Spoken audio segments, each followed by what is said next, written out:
to the Red Jacket Club. My name is Andy. I'm here with my friend Brendan, and this is where we talk Cardinals baseball. We are excited today because we're shooting the 21st episode of the Red Jacket Club. It is March 16th. That's Thursday, March 16th, and we sat down with Josh Jacobs of Redbird Rants. We are super excited. We had such a fun time. Brendan, how did you feel about the interview? It was awesome, dude. I mean, Josh is a really good guy. We mentioned in the episode we didn't really know him. The only thing we knew about him was we had similar takes on Twitter. So just sitting down and just getting to know who he is and just kind of hearing his thoughts and opinions, it was a lot of fun, and it was our first interview. So if it is a little rusty, then even though I think we did a really good job, so I'm not even going to say that. But I think we did a yeah. great job. I really enjoyed our time with him. He seems so knowledgeable, even just reading his stuff. So it's really fun that we got to talk to him. We hope to have him on throughout the season, and we hope that you really liked our conversation. So without further ado, let's just get on over to the interview. Hello, everyone, and welcome to a special episode of the Red Jacket Club. My name is Brendan, and I'm here with my friend Andy, and our first ever guest today is Josh Jacobs, who is a site expert with Redbird Rants. Josh, the purpose today is just to get to know you personally because, me and Andy don't really know you that much. And then we want to hear some of your thoughts and opinions on the Cardinals. So first off, just curious, man, how you doing today? I'm great, guys. Thanks for having me on. I've been following the podcast for a little bit now, and you guys have great content out there. And know we're Twitter followers as well, as we interact some. And ever since you asked me to be on, I've been excited about this. So a lot of good Cardinal stuff to talk about today. So I feel like it's gonna be a good combo. Awesome, man. Yeah. For those that don't know, we said it a little bit before the pod that Josh was one of those guys that our opinions kind of lined up, kind of stuck to, I guess, early on. So anyway, man, I just wanted to know a little bit about you. So, like, what got you into the media business, and what do you exactly do for Redbird Rants? Because it says site expert, but, that's kind of a broad term, I think. Totally. Yeah. So one thing that people might not realize, it's not even my main job. So I'm a pastor, is my normal job, day job. But Nice. back last December, so 2021, 2021. I just applied to do some stuff for Fansided, and so I just joined the Redbirds Writings team as a writer. Always loved writing, always loved sports content. It's a side passion of mine, so I just jumped into it and thought it'd be fun. And then right away, Nice. just found some success with some of my articles and some of my stuff. And then it kind of just happened to be, I don't know if you guys have heard of Robert Murray before, but he's a baseball insider. And he's mainly out of Fansided, but he's worked for The Athletic before. He came up under John Heyman, but he was the site expert at Redbird Rants for a while. And so I came up under him, and he gave me some pointers, helped me along the way, kind of developed me. And then when he went full national coverage, there was an opening, and so they offered it to me, and I took it. And so that was back in October. And so I'm actually pretty new to all of this, and I mean, I haven't heard you guys' full story before, but I'm sure it's kind of like you guys. Like, I didn't necessarily go to school for it. I didn't necessarily grow. I mean, would have loved to have done this in my life, but never really thought it'd be possible. Mm-hmm. And then just kind Right. of lucked into some things. And so my role at Fansided as the site expert for Redbird Rants is I oversee all of our content and coverage for the Cardinals. And so I post my stories and my articles every month, but then we have a team of 15 or so writers that write their own content throughout the month. And so I'll edit, publish those, encourage our team, and go through there. So it's a sweet gig. I really love it, and hoping to continue to up that content. Nice, man. That's cool. Where'd that passion come from then? Oh man, I love baseball since I was young. My dad, avid Cardinal fan, so that was Nice. bred into me very early on. And just again, like I feel like a lot of my natural passions lined up with even this side of the game of baseball, coverage, writing, opinions, all that kind of stuff. And I know all fans have those, but I've really liked doing the nitty gritty work of capturing that content. And so honestly, what made me apply to do is like I kind of already like do all the groundwork and research anyways, just because I do it for fun. And so why Right. not Right. like actually make something out of it? And I knew I Mhm. was a good writer, and so I was like, okay, let's try this out. And so anyway, so it's been a developing passion for a long time, and then it kind of came to fruition in the last year and a half, 2 years. Yeah, I think that's kind of how it happened with me and Andy. You know, we just always have had that passion. I finally just told him, I was like, dude, we got to start this podcast. And then he took off with the content. He's really good at that. But I guess it's safe to say that you're from St. Louis then, since you're such a diehard Cardinal fan. So or I'm what? not from St. Louis. I'm from Central Illinois, so about 2 hours away. So we're close enough to the area that things. Where at in Central Illinois? I'm curious. Normal Illinois, so it's right smack dab basically between Chicago and St. Louis. So there's a lot of Cubby fans around here. I was gonna say, yeah. What brought you to the Cardinals instead of the Cubs then? My dad. So like just growing up. Oh, that's right. Okay. Cool. And I mean, I had my little phase when I was younger where I was on the Cubs T-ball team, so I was a fan for about a minute. Yeah. You can't leave Cardinal Nation. It's not good. Right. Well, I guess what I'd like to do, since Josh, we are getting to know each other, is I'll let you know a little bit about myself. Like Brendan said, we had noticed that there are a lot of good baseball podcasts out there, but they're MLB general, and because there's so much out there to cover, it seemed like the Cardinals always kind of got put by the wayside. I mean, it's such a storied franchise. There's so much history. There's so many good players to this day, and it just still seems like nobody wants to cover them. I mean, I get it. St. Louis isn't a fun city, but I grew up here. I was born and raised in St. Louis County, and so played baseball my whole life. And it was how I met Brendan. We played baseball together still. Awesome. And so we just love talking Cardinals. He loves talking sabermetrics, and I just I love the other side of things where I mean, from a fan side, I feel like I a little bit of a dumb fan who doesn't understand sabermetrics to the full extent that some people do. So we kind of balance each other well that way. And there you go. Wanted to jump into the space and just kind of share our views like everybody gets to nowadays. Yeah. So we figured, how are our views less than anybody else's, you know? Yeah.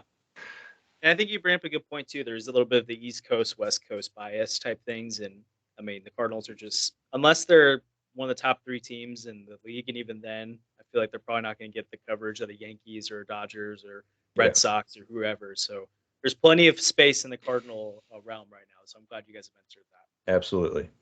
Yeah, I mean, it's one of the best franchises. You don't have to say, I know people who aren't Cardinal, you know, if a Cubs fan is listening to this, then they absolutely hate me saying that. But man, it is a franchise, and it is a great team to watch and a great team to cover. Just simple fact of just putting a winning team on the field every single year. We're so lucky. And then we've got Goldschmidt and Arenado. But anyway, we'll just kind of go into more into sports media, I guess. So I had a quick question. What do you think the most interesting thing you've written about so far in 2023? It's probably going to catch you off guard, but what's a topic that you're kind of been curious about that no one really thinks about? Okay, how about I'll pull out one that just came out tonight. We brushed on it a little bit, and I know it's a controversial take, but it's something I'm trying to learn myself right now with team construction in this area. But obviously, we want the 26 best men on the roster all the time. But from a roster construction standpoint, whether you're looking at service time or salary, stuff like that, or you're looking at opportunity, building your roster that way, especially early on in the season, probably actually isn't the best way to do things, especially when you've got young players. And so something that I wrote about today actually was the idea of the way I phrase it is, I wouldn't hate if Paul Dion made the opening day roster. Okay, don't shoot me. So this was your article today, correct? Yeah, it was. Okay, yeah. Walk me through that, because I wasn't able to see it. I was a little busy today. So kind of the crux of the point here is that there's 10, 11, 12 different Cardinals that are going to need consistent playing time out of the position players this year. And I'll have a story going out this weekend about how they could potentially break up that playing time. But even amongst 11 of them, most of them can only play 4 to 6 times every 7 games, at least start. And that's not a lot, especially if you're like a Yepes who might be starting 3 times a week. You add another bat to the equation, like an Alec Burleson, a Moises Gomez, a Mason Wynn. There's just not enough playing time to go around at this time of the year. And so from where the Cardinals are at right now, which is actually, I mean, you think back even 3 or 4 years ago, this roster, you could barely have a fifth hitter in the lineup that was quality. Now you're like, I've got 11, 12 that I want to fit on this roster. So to use that 26th man spot as a guy that can kind of be a filler, fill in emergency situations, doesn't need a lot of playing time, that's where I see Paul DeJong's role starting off this year. And if he's horrible in April, and like I probably think he will be, then I don't think he'll be on the roster very long. I think Ollie Marmol's a smart enough manager now that he's not going to stick him out there consistently when he's not producing. I think the beginning of last year was different, but he proved toward the end of the year, like they sent him down. Edmund started. They brought him back up. He was hot. Then he was not, and then he didn't really play. If Gorman had been up at the end of the year, I don't think DeJong would have played at all. And so I think having DeJong or a player like that, I made the argument it could be Taylor Motter. I wouldn't mind that, or a Kramer Robinson, someone that you just don't need to feel bad about sitting on the bench most of the time. I think that's an interesting way to construct the roster right now. And then when injuries happen, sure, you can bring up a Burleson, a Gomez, a Win. But I just think at this point in the season, with so many mouths to feed, it makes sense to have someone on the roster that you don't have to feel bad if they don't play. No one's going to feel bad for Paul DeJong making $11 million not playing. I totally agree. Yeah, I have a quick follow up on that though, because Yeah. I've on this podcast defended Paul DeJong. Okay. I don't know if you saw our episode, but we did a roster draft where we tried to pick from the 26-man roster and pick the best Cardinals that we thought would end the season with the best results.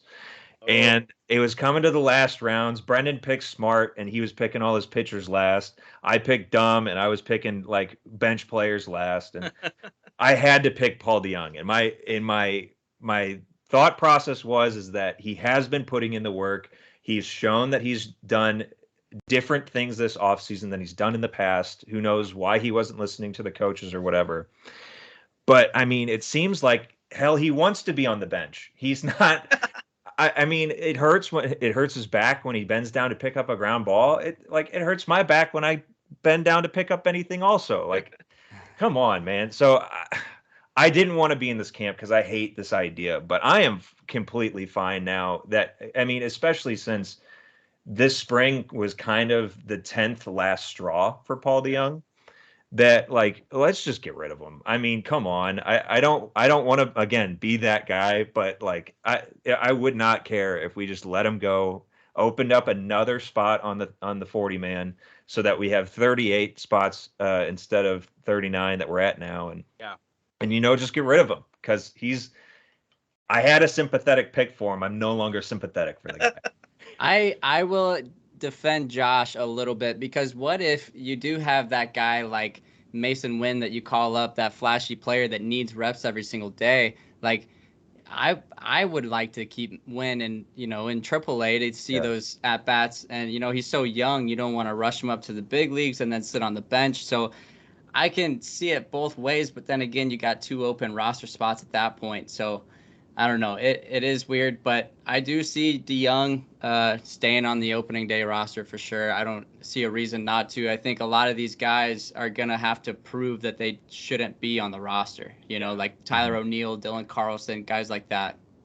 Yeah, and I think too, like if Kramer Robertson or Taylor Motter, someone like that was in DeJong's spot opening day, I'm great with that. I am too, yeah. I would just be frustrated if Burleson or Gomez or Wynn, which Gomez already sent down, Wynn's not making the roster. But if Burleson gets stuck in that 26-man spot, I think that's just terrible for him. And I would rather have him getting consistent at-bats every day.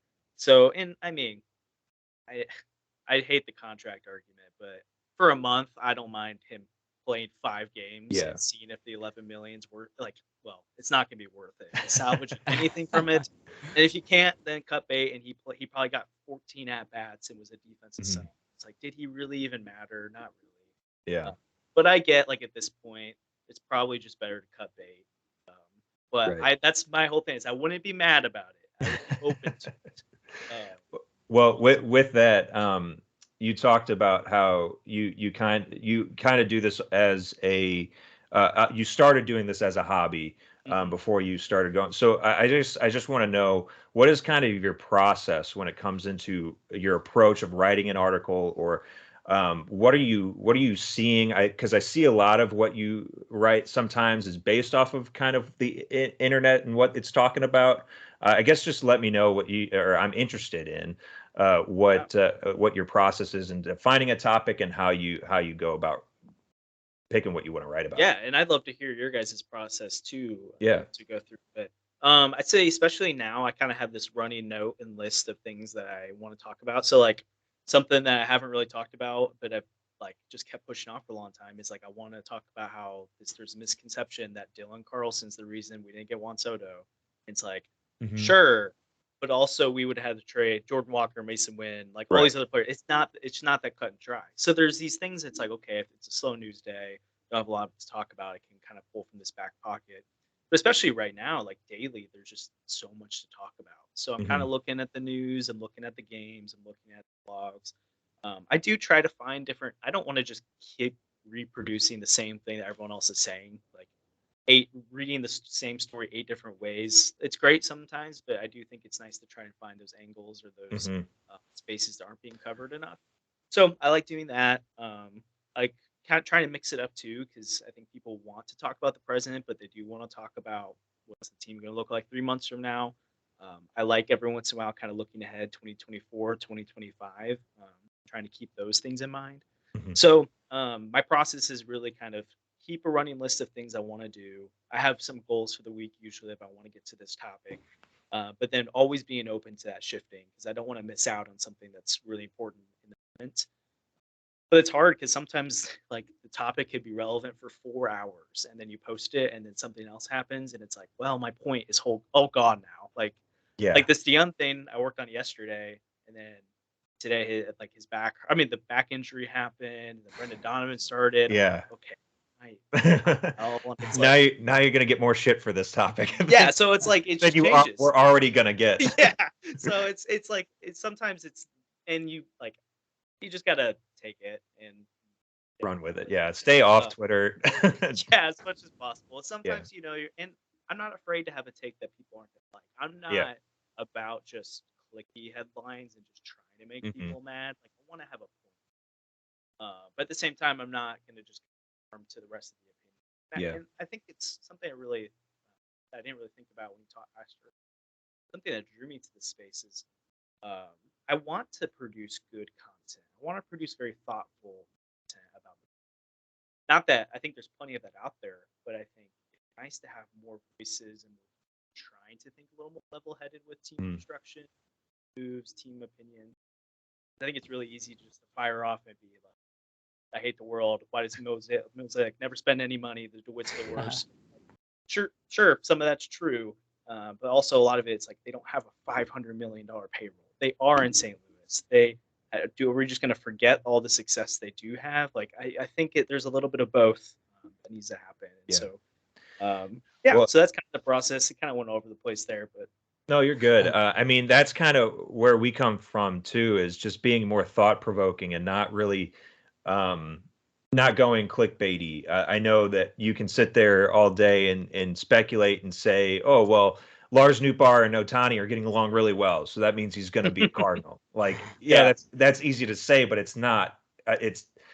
It's likely not going to happen. I mean, come on. And so what we've kind of prided ourselves on are being kind of like front office defenders. Yeah. So if there's like if there's a big topic coming out, I mean the whole off season was basically that of people saying that the front office doesn't know what it's doing, like what the hell's going on. We're not going to win the World Series ever.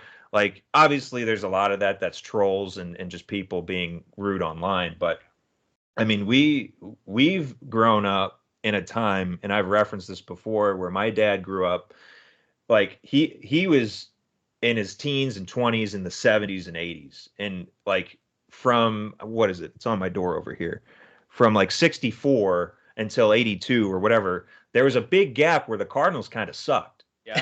and so like we grew up in a time where from basically 2001, i.e. Albert Pujols era, to even now, the Cardinals have been an amazing team for 20 years.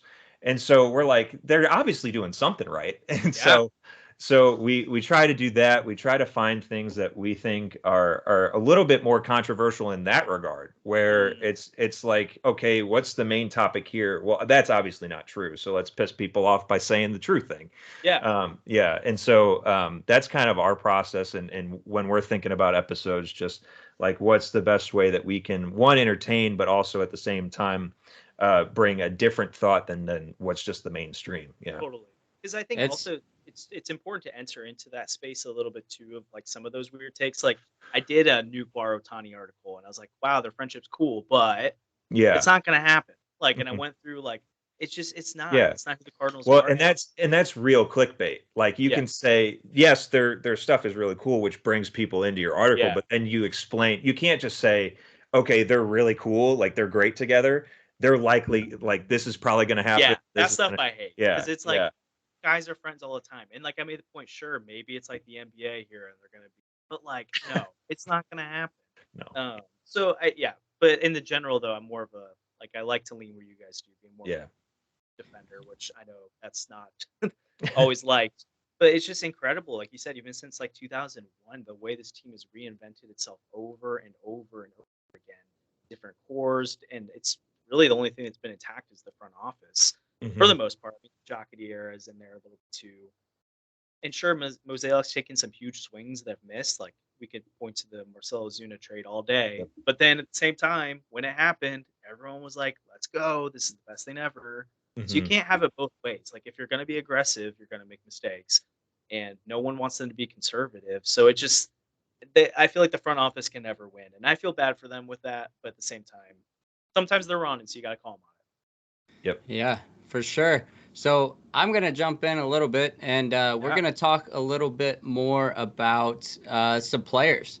So I want to talk about the elephant in the room, and you probably know what it already is, but will the man, Jordan Walker, make the 26-man roster? And will he start opening day? And if not, then give me your date that you see that happening. Yeah, obviously this is as of March 16th, so things Yes. can Thank you change for over the yeah. next week. It's an injury happens, or maybe he goes over 10 in his next at bats. Like things change. But as we stand right now, I'm 100, like 99% confident he's on the opening. And not just because I'm like I want that to happen, but John Denton, Kate Woo, there's different MLB like it's just consistently being like, why not? It makes so much sense. The way Ollie Marmol talks about him right now, the way his own teammates talk about him. I just think it'd be a big whiff, and not just from like a excitement standpoint, but he could very quickly become one of the most critical Cardinals on this team. Um, I think the beauty of him this year is that he's not there shouldn't be pressure on him. There's nothing they need from him. Everything they get from him is icing on the cake right now. But it could send the team into a different trajectory than it is right now. If you have a Jordan Walker who's a rookie of the year capable guy, I don't think he'd be an all-star this year, but would I be surprised if he's in the conversation for it? No, like I wouldn't. Like Julio Rodriguez type season's probably the cap of all caps, but if he puts that up, I'm not surprised. And in a lineup like this, I think think he makes the roster. I think he's an everyday player, starting in left field probably. I would say Tyler O'Neill's probably the center fielder, and Dylan Carlson's a little bit the odd man out right now. But with the amount of playing time there is to go around, I think Dylan gets plenty of at bats still. But I think they start Walker probably as the eighth hitter in the lineup for a while, and they let him kind of find his feet for a little bit. He's hitting behind Tyler O'Neill or something like that in seventh, and then it's got Tommy Edman right behind him and an elite top of the order to go through. And then I think by the end of the season, he's the two-hole hitter. Like I just think the sky's the limit for this kid. He's going to be great. Um, I think the stability of the team around him is a big deal. Uh, I actually kind of think if the team was in a position that it was a few years ago where there wasn't a lot of quality options, it would honestly kind of make sense to send him into AAA for a little bit to make sure he's ready because you don't want to have him come up as the five-hole hitter where you need something from him and then he fails and then everyone's pissed off at him and frustrated and giving up on him. Let him just play. And coming into spring training, he's had all this pressure on him, and I think he's just hit a grand slam with the spring training. Like I don't know if anyone would have expected this out of him. And then the way he carries himself too, like this kid's the real deal. And I think it's easy to pull the Dylan Carlson comparison or something like that and say we've seen this before, but this is a top prospect in baseball talent. This is a guy that could be a superstar, not a really good player like Dylan Carlson could be. And Yeah, so, yeah, go jump in. yeah, no, I was just gonna say I have been very reluctant to say those words because I'm so afraid, and I said this the very last podcast. I'm so nervous that I'm not saying this is gonna happen, but I'm nervous that we have like a Jared Kelenic. You know, you don't want to be that organization that hypes Fair. up this player and he kills it all the way through the minor leagues and he comes up and he flops. Now, Kelenic is still 23 years old. He has a career ahead of him. You know, he will be an all-star, I'm sure, at some point, maybe even this season. But I'm just so nervous that, you know, we do overhype him. We do call him this superstar, and then he doesn't meet expectations, and then next thing you know, he's back in AAA. That's the only thing I'm worried about. Now, that's not my prediction. I want to get that out there. That's not what I'm predicting. But I don't know. I've just been very reluctant this whole time, and I don't know. I personally, and I don't know if where Andy stands, so we'll get Andy's thoughts also. But personally, I see Walker starting the season in AAA. They tell him, "Hey man, just do your thing, and you'll be up before you know it." And he's got that mature attitude where he's not going to take that slap in the face. He's going to be like, "Okay, yeah, I'll do my thing, and I'll be up," and he will. So that's kind of the way I see it going. But I man, I hope he is the guy, you know. But what do you think, Andy? What was your most recent thoughts on it? So a whole week has gone by. We've figured out that he's fine. That shoulder injury isn't anything, and I think this whole time I've just had a chip on my shoulder. You know, I mean, at 20 years old, I was sitting on my ass eating a bag of chips and not really doing anything substantial. I wasn't You're playing doing that at baseball. 25. No, I'm doing it at 26. 26. But man, I mean, I'm looking at his stats right now, and he's still sitting at the top of the team in at bats. He's getting the most opportunity, obviously because we want to see what he's got, but he's done everything with it. Like Josh said, he's hit a grand slam with this spring training. He came into winter warmup saying, "I'm here to win a spot on this lineup," and I think that he has. I mean, he's completely convinced me like that my thinking of he's 20, he doesn't know what he's doing. He's got to work through some stuff. I think I was completely wrong. I'm in the complete camp of saying that he's going to be on the opening day roster now. That again was one of the things that we were trying to say. We were the truthers saying that Jordan Walker the Cardinals need to put a pause on Jordan Walker. Well, no, I'm not there anymore. Yeah, I bought into the hype train a long time ago, and so I probably, if he probably wasn't doing super well right now, I'd still probably be like, "Oh, you should make it." Like, that's been my take. But I think you also go back to this past season. Double A is a big deal, and we keep seeing players make the leap, like a Michael Harris or Julio Rodriguez from Double A to the majors, and not really see a huge issue there. Now, obviously, you could probably find 9 exceptions to that rule. But then you see him in the Arizona Fall League going against the best prospects in baseball, and he tore it up. And then he comes to spring training and he tears it up. And he's playing great outfield defense. Like, I just think at this point, all of the other reasons to keep him down just don't matter. But I wouldn't be mad if they kept him. Or I'd probably be a little upset. I would understand if they kept him in AAA to start the year. But at this point, I'm like, what else could the guy do? The biggest thing that I think is still a question for me on him is the switching positions. So obviously he's a natural third baseman. Yeah. And playing outfield is probably the easiest transition to make for a player, i.e. Rick Ankiel, throw in your other position switchers here. Yeah. But I mean, playing at a big league ballpark's different. The dimensions are different. And I think he would adapt quickly. Obviously, he's adapt quickly to everything. He's hitting first pitch fastballs off of Garrett Cole. Yeah. But I think that's still the biggest thing that I'm worried about is that transition might take a minute. But if it takes April, put him on the roster. Yeah, and the main thing too is they've been putting Juan Yepes out there. Yeah. So like, if they're gonna be like he's not ready to play, then I'm like, I better not see Yepes out there. That dude is never gonna. Burleson too. I mean, Burleson's making diving catches. Yepes played in the outfield a little bit last year. Yeah. Yeah, I think that the learning curve is a little bit larger there, That's for true. sure. And Yeah. so if they want him to go down, get seasoned a little bit, that defense a little bit hitting, I understand. But I just think they could start off the season with a bang. And they've got a pretty tough schedule to start the year too. Why not bring your best guy out there and see what he does? Hmm. So then, we've exhausted the Jordan Walker thing, and we already kind of asked you. Well, you went into a personal topic of your own, regarding a controversial take. But I have another one for you because I've specifically seen at least one person get on you for your thoughts on Adam Wainwright. And I know you've had to kind of defend that one in the Twitter sphere, yourself. I've had questions about him. I was kind of high on him coming from winter warmups, just hearing his thoughts about himself going into the season. But at this point, he's showing that he's got some struggles and that age might be catching up to him. And you wrote an interesting article that I'll let you kind of tell your opinion and then back it up with some of your thoughts there. Yeah, and so some of my opinion came from just trying to think of Adam Wainwright's mentality as a competitor.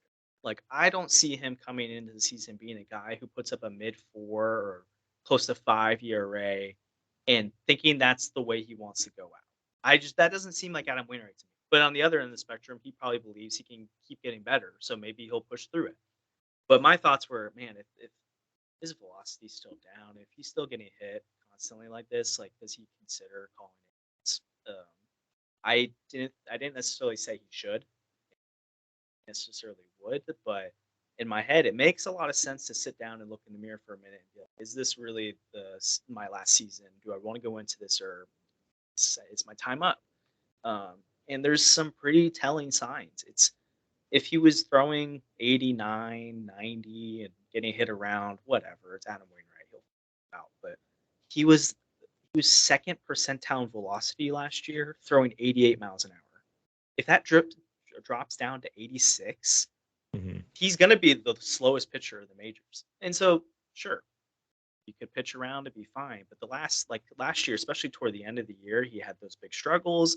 His command was a little off. Even he was a little bit better in the World Baseball Classic game, but I mean, in spring training, he was missing a glove side a lot. His command wasn't really there. Again, it's early on, but if he's going to be throwing this slow, I mean, he's going to have to perfect every pitch he throws. And then the Mm-hmm. fact that he's getting clubbed off of by Team Canada, and then or sorry, Great Britain, Great Britain, yeah. and then even the spring training games, I had high expectations this year too.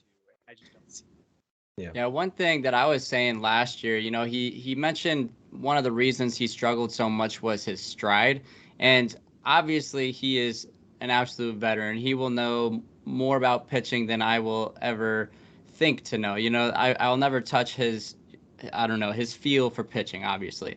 I'm not saying I'm an expert, but I also wonder if that's a way of telling himself that, oh, it's just a mechanical issue, oh, it's just this, it's just a stride, I'll fix my stride and then I'll be back to where I was. It's like he made that awesome run, and that's all we can really ask for. So yeah, I kind of understand where you're coming from, where the struggles that there might be quite a few struggles coming for us this year. Yeah. And if their expectations of him as a fifth starter this year, then sure, he could be that. He might not be quality. But like I mean, in his head, he's probably thinking back in 2016, he threw 198 innings and had a 1.62 ERA. The next year, he had a 5.11 ERA over 120 innings. 2019, or 4.19 ERA over 170 innings. And then 2020, he's 315. 2021, 305. So he's reinvented himself. So maybe he's like, okay, I've done this before. I'll figure it out. I really hope that's the case. I hope so too. I think he kind of got shafted a little bit by the strike zone. Like a guy who throws slow, who can't live low, and then that was kind of what was happening in the World Baseball Classic, is that umpire wasn't calling the low strike, so he had to elevate, and when you elevate slow pitches, they're just going to get rocked. Yeah. So I do understand that was maybe his struggle, but at the same time, if you're still only topping out at 86, like it does suck because I wanted this to be a season. I wanted him to get to 200 wins. He was hoping to get past a 210 or something. I can't remember which one he said, but he said he had a measure for himself when he was talking to Rick Horton, and so he had high expectations, and I agree with you. I hope that he's at a spot where he is. It is just a mechanical issue, but at this point, it doesn't look like it's coming together. We still have some time, and if we're giving Jordan Walker leeway, I want to give one of the greatest Cardinals that I've gotten to watch, Adam Wainwright, some leeway. So, but I did want to hear you a little bit on that because I know that there was one person in particular that I was watching you get into exchange with, and that was pretty interesting to watch. I'm just having a conversation here. I'm not calling him a terrible player. I'm not questioning his character. I mean, everyone at some point in our lives, we're all going to start being bad at what we were good at. And I call it on. Yeah. And I only have beef with one player. That's it. Who's that? Well, I got Jazz Chisholm to reply to me, so that was pretty cool. That was pretty epic. That's awesome. Yeah, I think my biggest fear with the Wainwright situation is it's like June. And I think that's worst case scenario. I don't think that's going to happen. But, I would just hate it if it's like, hey, he's got to retire midseason. Because they're trying to win a World Series. They can't, it's the whole Albert thing. There's people who were like, they shouldn't bring him in because they're going to have to PFA him midway through the year. It's going to go terribly. And it went great. Yeah. So I really hope that's Wainwright's situation. I can see it's different for pitchers. Yeah, it is. And Wainwright or Pujols came in at the very least he was going to hit left-handed pitching. That was easy to see. Wainwright right now, it's like, man, I really hope you're a good fourth or fifth starter or even average. That's fine. It's probably not going to make the playoff rotation at this point, and that's fine. But yeah, so I'm hopeful, man. Adam, please, we would love to see one more magical season. I'm all for you. I'm gonna support you. Absolutely. And to keep it on pitchers, I know I read an article, it was either last week or maybe 2 weeks ago, where you were kind of speculating on a couple of pitchers that the Cardinals could take a run at. I think one of them was Dylan Cease.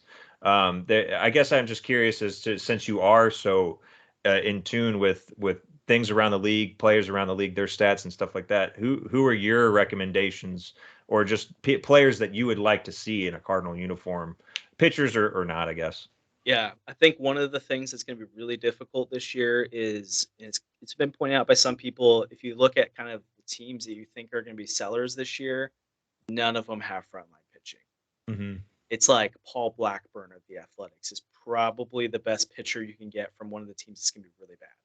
And obviously, if the Marlins are bad, like Sandy, but they're not trading. That's not happening. So I'm trying to think through what are some of the teams that could disappoint a little bit, that could maybe blow up midseason, all it. And so my big one a few weeks ago was Dylan Cease. Again, even if they blow it up, I don't necessarily know if that's a guy they would want to part with because they still have 3 years of control after this. But I think the White Sox are a really interesting team to keep an eye on, whether it's Dylan Cease, Lucas Giolito, Lance Lynn a return. Now, he wouldn't be like a 1-2 starter for you, but if you need some innings, Lance Lynn would be a good guy. So there's some of that. I think most of this right now is pure speculation, though. There's nothing out there. Everyone's pretty much going for it right now. But some other teams or players I could see, we can go into specific players if you want. The Red Sox with Chris Sale. He's looked really good this spring. And even when his return from each of his injuries in the past, which are pretty fluky, so I'm not really concerned about it, his velocity's still up. His measurables are great. So I believe in him. I know Tyler Glasnow just went down, but if the Rays are the Rays and do something weird, I could see a Glasnow scenario. And then if I want to throw two really weird ones out there that I don't think will happen. We love the weird ones. Let's get weird. Okay. The first one I really don't think would happen. Actually, both of them I don't think. But maybe the season plays out this way. Zach Gallen. Okay. If the Diamondbacks are kind of, they're a team that makes some weird moves sometimes. Their front office has been a lot better as of late, and they've got a really good farm system. So trading away a young starter like that probably isn't a good call. But maybe they see themselves a few years down the line. They could get a haul for him. Maybe they really like that kind of conversation might take a Mason Wynn or a Tink Hence. But maybe they really like one of those guys. or Dylan Carlson or Nolan Gorman, and they're like, hey, let's add him to our roster. Maybe a Zach Gallen is someone that can be on the board. And then my bold pick for a team that's going to disappoint this year. Now, I don't think to the selling mode, but the Phillies. I think with Bryce Harper being out to start the year, I don't actually love their lineup as much as some people do. They're pretty top heavy. I think you get to the bottom line, you got a Brandon Marsh, a Bryson Scott, not a big Alec Boehm guy. Their bullpen got better, but at the same time, the Phillies usually have a terrible bullpen no matter what they do. Their rotation's a little top heavy too. If for some reason the NL East is super competitive, the Phillies are falling out of it, Bryce Harper comes back and they're not in the race as much as they thought they'd be, maybe an Aaron Nola is available. He's going to be entering free agency. They've been trying to do extension talks with him. So far, it hasn't happened. I would assume they re-sign him at some point. But those are like Zach Allen and Nola are some weird names I'd throw out there. But I think some of those other names are maybe a little more likely. But honestly, there's a scenario where the Cardinals comes to the deadline and there's no one available. Yeah. And they're going to be shooting themselves in the foot a little bit there, and they'll have to rely on internal options. But yeah, it's real speculation right now. That's for sure. Yeah, Well, those are.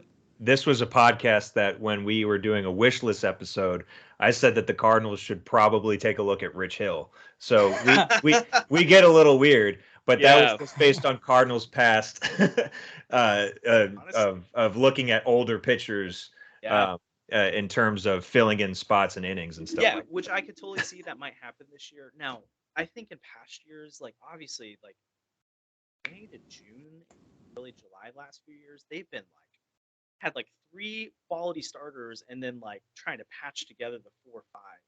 I don't think that'll be the issue this year. I think between their starting 5, as long as they're healthy, I think they're fine. And then you've got a Jake Woodford, Matthew Libator, a Connor Thomas, a Michael McGreevy, Zach Thompson could come into the rotation. Like I think there's plenty of options to fill innings. Now they might acquire someone to fill innings again, sure. But I really think this year it's like the only thing they're missing is that frontline starter, and so I just don't really see why they would add anything else. Yeah, but so it's the that Cardinals, goes. so Yeah, that goes perfect into my next question. Actually, you just mentioned all the depth that the Cardinals have. So who do you think is going to emerge, and what do you think at the end of the season the 5-man rotation is going to be? oof. Who's going to make that big leap? You know, is it a Liberatore? Is it a Zach Thompson? Is it a Palante sticking in the rotation? Does Jack Flaherty become a number 1? You know, like what happens? Yeah, I'm a Jack believer. I think he's going to We be. are too. Yeah, Yep. we are too. I don't mean maybe he's not a top 10 pitcher in baseball, but he'll be a quality one. I think they'll be fine. So I believe in him. I mean, I don't want to say Adam Wainwright's going to fall off, but he's like coming off. I'm liking what Steven Matz is doing right now, so Yep. I think he looks fine. Part of me feels like Michaelis or Montgomery, one of them is going to disappoint, but we'll see. So, but I feel good about the 5-man. I think as a regular season rotation with this lineup, I don't think there's a problem. If there was a young guy that could come up, Jake Woodford's looked great. And I feel like he keeps getting like skipped over as a guy that's like a legitimate starting option. So I'd love to see Woodford get opportunity if they can. Zach Thompson, I think actually like maybe next year with all these rotation needs might be a guy they lean on. I think this year they'll probably rely on him in the bullpen again though. You think we'll extend anyone because the rotation needs of next year? What do you think that'll be? I would have thought it would have happened already. Usually they do those spring training extensions. Yeah. But like Carpenter signed an extension in May. That second one, that was not great. The first extension was great. The second one, not so much. So maybe a little bit later, I would probably lean Montgomery because with Busch Stadium, left-handed pitchers tend to do a little better there. Miles is up in age a little bit, but those 2 guys would be the candidates. I would love to re-sign Jack. I don't know. I don't think he doesn't like St. Louis like people say. I think that's more of sure. I just don't see him signing an extension at this point. I think he'll wait till free agency, let himself play out this year. And then I hope they do bring him back early. But if there's an early extension, it's probably that Montgomery, Miles Michaelis type thing. So yeah, if I had to pick a pitcher to internally to kind of rise up, it'd be a Jake Woodford or maybe Gordon Graceffo. I think they might pump the brakes a little bit on him. I don't see Tink Hence doing anything this year, especially starting wise. He might join the bullpen late, but I want them to just be as patient as they can. Let him develop. Yeah. Yeah, absolutely. Yeah, I guess I kind of want to pick your brain a little bit because you had mentioned that Miles could disappoint. Miles has been my one of my favorite pitchers in the rotation. Obviously, he's been the one that has been healthy the most, so it's easy to pick him as your favorite. But Yeah. I mean, he threw over 200 innings, just over 202.1. But I mean, he was our workhorse last season, and I mean, Exactly. he was a Brendan has described him as the perfect Cardinal pitcher, as he's able to induce the ground ball and get a lot of outs using the elite defense that's behind him. So Yep. I guess where are you seeing areas that he may disappoint? Well, I don't necessarily know if I see one directly that he will. It's Okay. more so like, as much as saying maybe every single guy is great this year, but Yeah. some of them are probably going to disappoint. I would probably lean on the guys that age a little bit and are. Miles has been inconsistent for year to year, but that's more injury related than it is when he's fully healthy. He's an all star. He's great. I Hmm. think one thing that I'm really interested to see with this rotation and some of the bullpen is with the new shift rules and with stolen bases going up. Like, being a ground ball pitcher is still fine. It's not a bad thing, but strikeout stuff is going to be even more important now. So that's where Yeah, Miles and Adam, I think those two guys struggle a little bit more, maybe for potentially. sure. So there's that, and I also think too, like, they let a base runner on. It's not a big deal. They've usually been fine, but if you've got these guys stealing second now, getting a scoring position more consistently, I just think there could be some slight regression that happens. I wouldn't. I mean, I don't. I wouldn't look at any of the guys outside of Wainwright right now. Guys that I think would disappoint. I like all of them coming into the season, and you can't predict injuries, so any one of or two of the five could go down. I think that's where I'm guessing someone will get hurt midseason. That's where they'll figure out, okay, we've got a need. Let's go after an ace. Let's make this rotation great. Or at least I hope that's the mentality. Yeah. Maybe they go after Paul Blackburn or some 38-year-old lefty that's gonna be okay for them, and that's what they do. Uh, but yeah, I'm not necessarily low on Miles. It's just a guy that I'm like, if there's someone that's gonna struggle, maybe it's him. But he's been great, and I love his mentality. So I hope he's great this year. Yeah, for sure.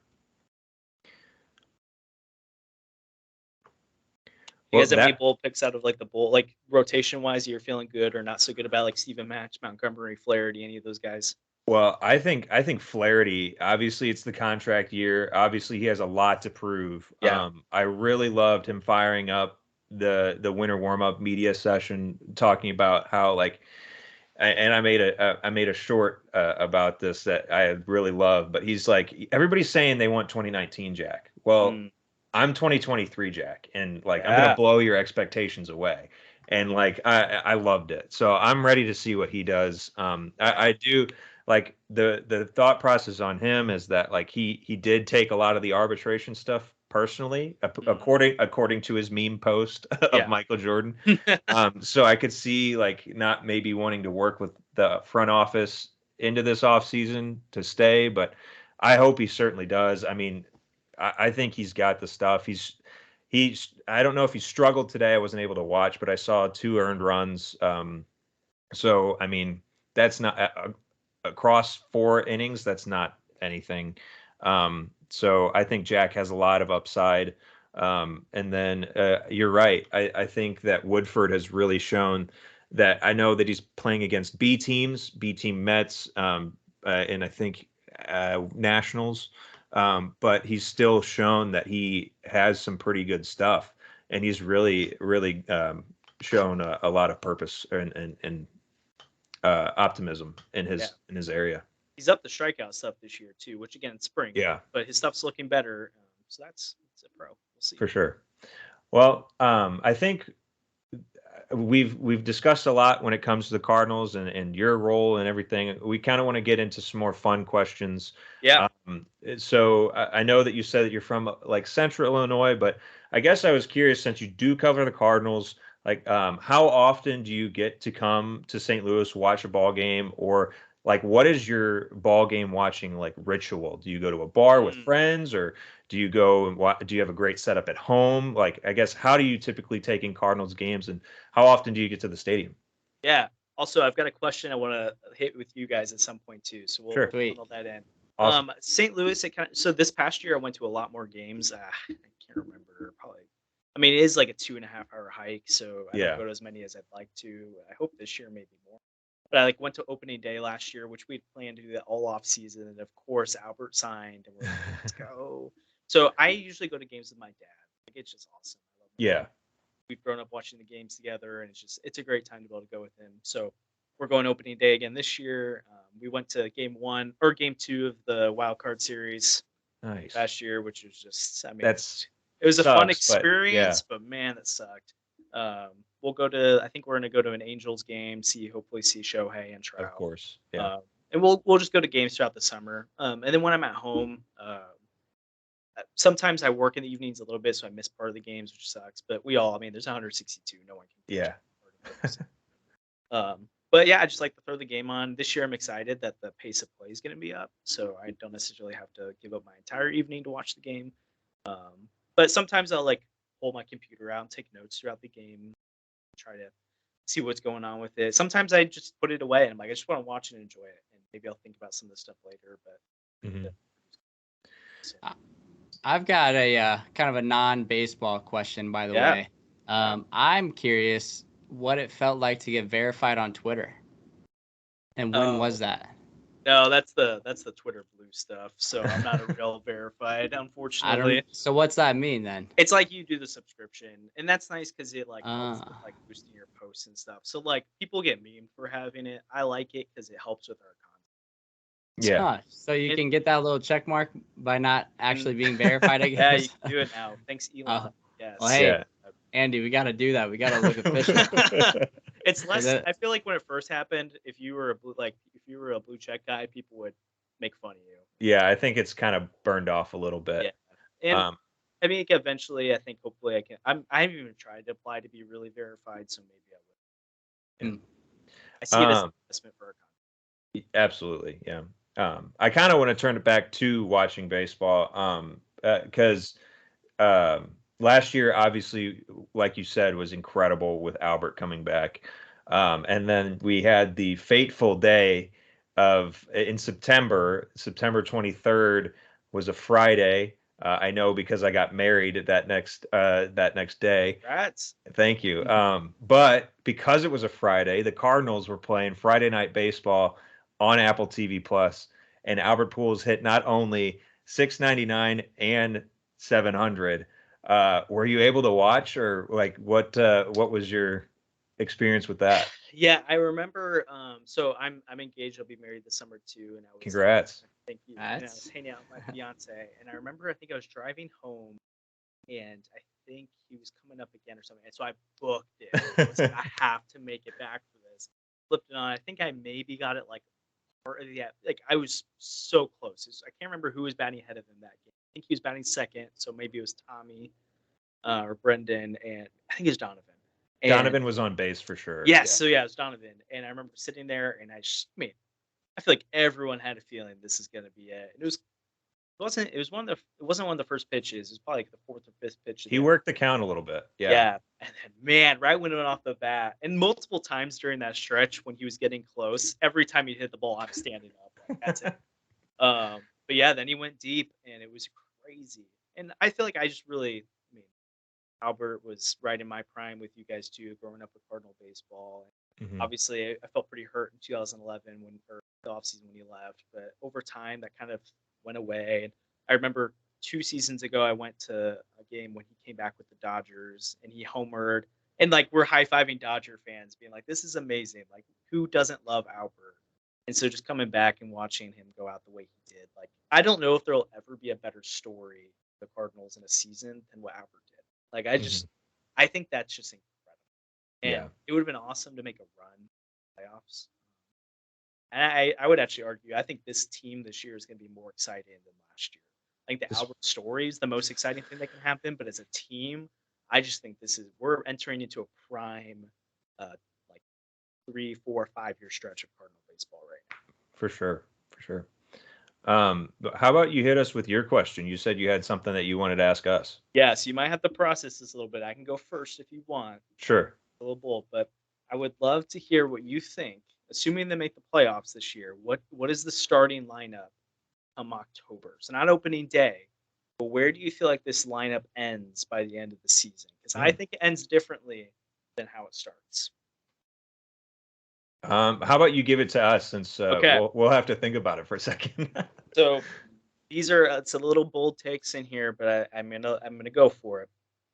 I think you lead off Newt Bark, um, and I think That's what I Jordan was gonna say. and I think Jordan Walker ends up being the 2-hole hitter. That's what I was gonna say too. Yep. So then I here's where gotcha. it'll get a little wonky after 3-4. We all know Goldie, Arenado.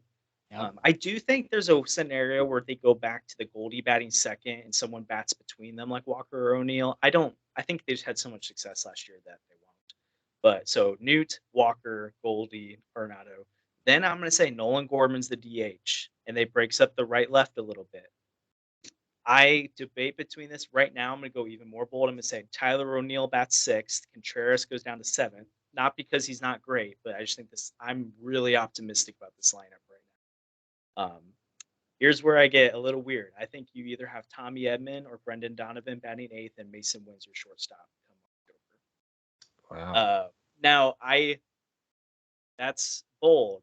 I was a waiter on Win. I thought 24th very earliest, but I think the way he's playing right now, some comparisons he's starting to draw.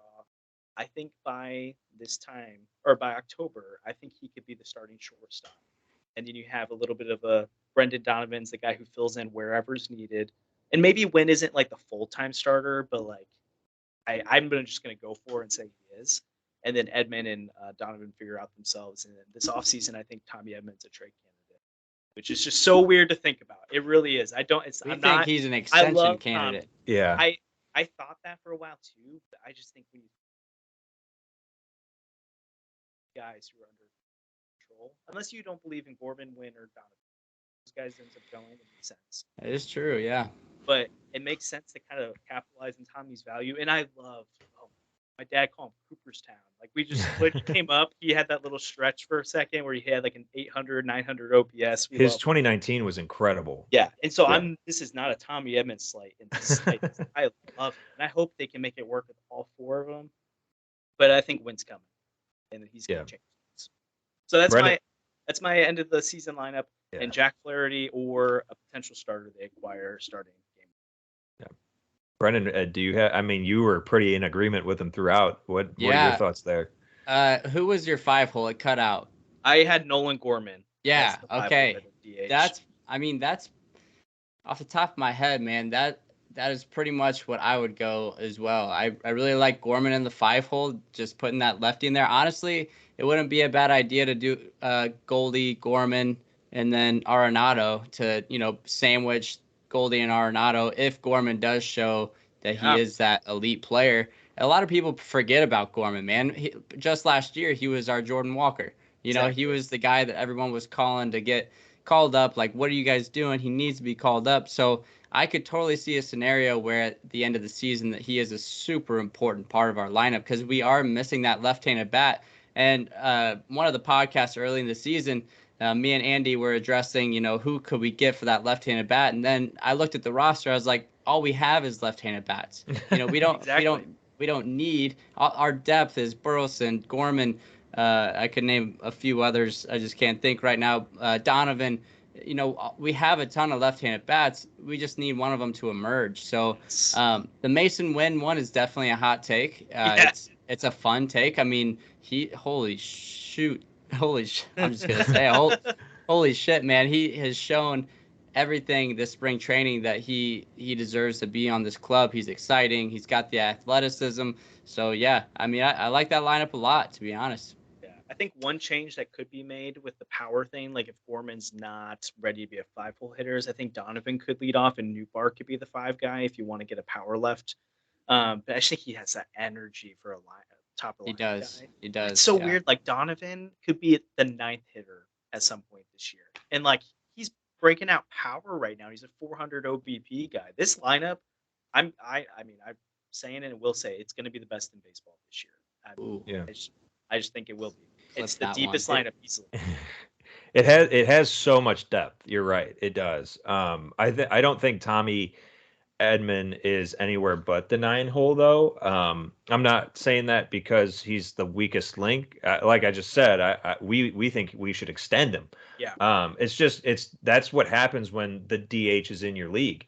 Yep. You can put anybody anywhere. So Yep. if you can put Edman at the bottom there, I'm flipping Newt for Donovan in your scenario. I'm putting Donovan at the leadoff spot just because Newt's disciplined, but there's nobody more disciplined, maybe Paul Goldschmidt, True. than Brendan Donovan in this lineup. I've made this comparison a couple of times. Brenda doesn't like it when I say it, but Brendan Donovan is kind of like a Matt Carpenter-esque player. Yep. And so I hope he doesn't fall off. I like when you say it, but you need to specify when the earlier what era, the earlier Matt Carpenter. The There earlier you go. Matt Young Carpenter. Matt Carpenter. I'm cool with that. I mean, the guy just knows the strike zone. It's crazy that a rookie is that disciplined.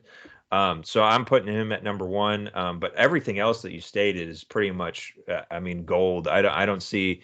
The only thing is like I don't know where Mason Wynn is at the end of the year. I hope. I said, I mean, this is a very bold take, but I really like Mason Wynn, just because he's doing everything. Like, yeah, I mean, but it's hard to pick Wynn or Walker, but I really, really like Mason Wynn coming out of this camp. So obviously Walker's going to come out over him, but I think he's there's a reason he's number 2, I guess is what I'm trying to say. Yeah.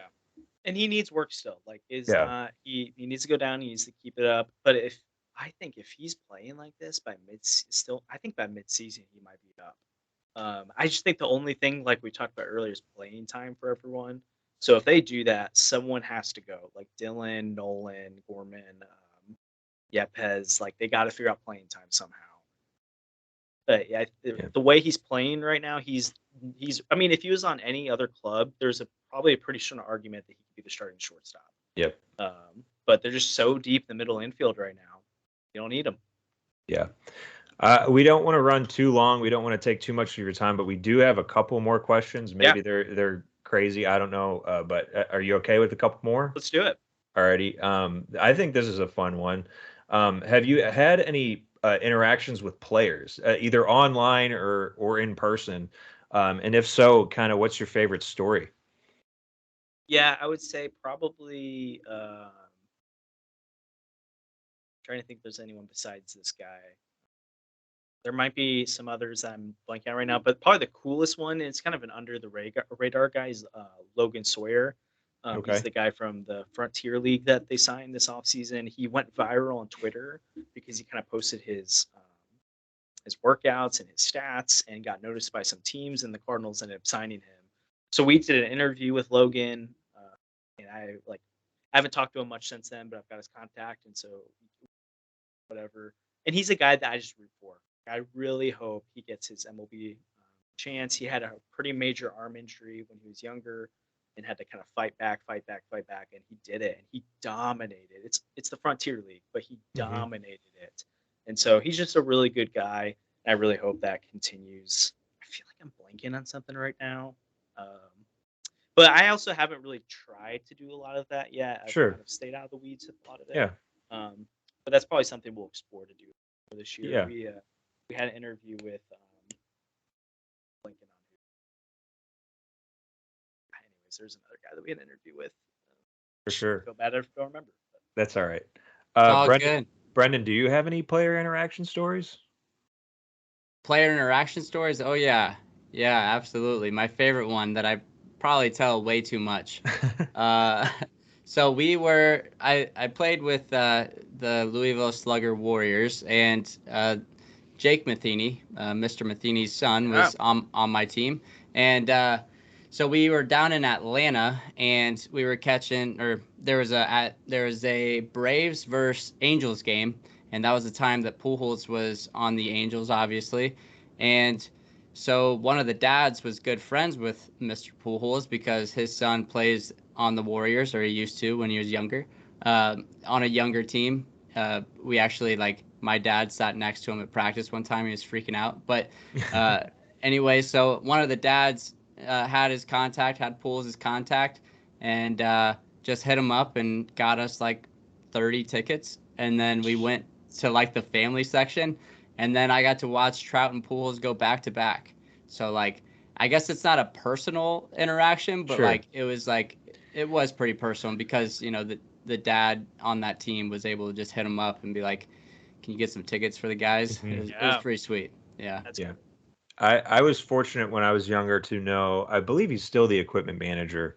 Rip Rowan, his son Brennan, who plays in our league, the St. Louis Men's Baseball League.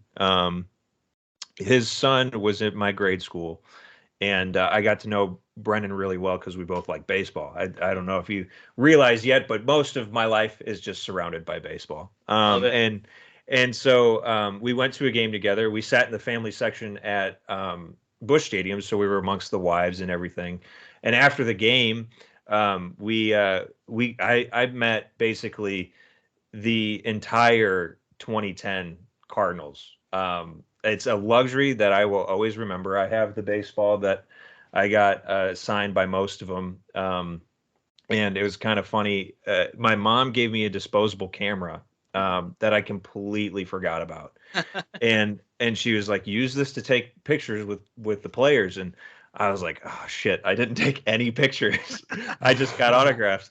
And Ryan Franklin at the time Oh yeah. was a big reliever for the Cardinals. And I just remember the big old goatee that he had. And Mm-hmm. he was like, "You got a camera?" And I was like, "Yeah." He goes, "Then let's take some pictures." And That's so I have them somewhere. I don't know where they are, but it was just really nice that he helped me fill the the void that was my mom's promise of keeping memories of that cool night. Yeah. But that was pretty cool to I mean, they're kids. Especially now being 26, almost 30, looking at 20-year-olds coming up. It's really interesting to know the mindset of they're just guys. It's Yeah. pretty fun. That is cool. Hopefully, I get to see. I was thinking about this. It's not necessarily a player interaction, but the Cardinals do like they invite content creators once a year to come to like a day, and so hopefully you guys will end up being there Yeah, this year. hit us up. I don't. They like send out the invites and whatever, but this Yeah. past year I got invited, and so then we got to just sit Oh, in wow. John Bozeliak for a while. Oh, Nice. Just kind of talk through some things. So that was, I mean, that's cool to like even, and then you got to meet other Cardinal bloggers or podcasters or For sure. so hopefully that's something that we see you there for that too. I don't know how they do that process, but just one day I got a DM from St. Louis Cardinals. I was like, whoa, that's Whoa. awesome. Yeah, and so I think that's a cool one. But hopefully I get to run into you guys there this year. for sure. Yeah. I got one final question, and Yeah. if you want to kind of run through it pretty quick because we are running a little late. Yeah. I just wanted to ask, just to wrap up on my side, what's your ultimate goal with sports media? I don't know if I have one right now, which is fun. Like I really love what I'm doing. Um, I'm open to it expanding and open to more opportunities within that. But if this is kind of the what it is, I feel like I hit it. I hit it big. I feel like I get to do something I love, and to like have a job from it, and I can't complain. Awesome. So like, Yeah. if I think there's a little bit of a risk involved if I want to jump fully into it, and I really love my day job. I really love what I have right now, and so I haven't felt led or called enough to do that. But there might be a scenario where I feel like I want to do that. So it's really nice to have some good connections at Fansided and to see like again like a Robert Murray. His journey was very organic, like ours is, and just kind of met the right people, got connected to the right people, and stuff happened. And so a lot of hard work and dedication will pay off. And so right now, I'm really content with what I'm doing. But who knows? Maybe in the future, it's something different and something bigger with it. So yeah, it's kind of Sure. nice to not really have an agenda with it right Cool. Yeah.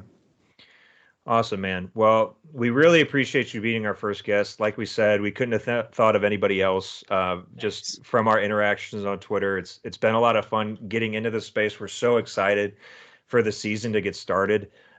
With the following that we have, it may not be super large, but I do want to let them know where they can find you if they Yeah. don't know already. Where would you like them to go? Yeah, you can follow me on Twitter at Josh Jaco, JACOMLB. Or obviously Redbird Rants is where we put all of our content out there. So redbirdrans.com is part of the Fansided network. and we usually have 2, 3, 4 stories going out a day. So there's Cardinal content constantly, and so jump in the comment section. It's fun. People interact on there. Follow me on Twitter. Send me some thoughts if you have them. I try to respond to it all. Again, thank you guys for having me on. This was a fun conversation. It was fun. It's just fun to talk Cardinals, so it's a great Absolutely. time. Love to come back on and hang out sometime. I don't have my own podcast, so maybe one day we'll invite you on something, but it's fun. For sure. Sure. We're happy to have you, man, and this has been a blast. So thank you so much. And if you've made it this far, please subscribe. That's our shameful plug for the time. But we thank you for joining the club. This has been a blast, and we'll see you next time.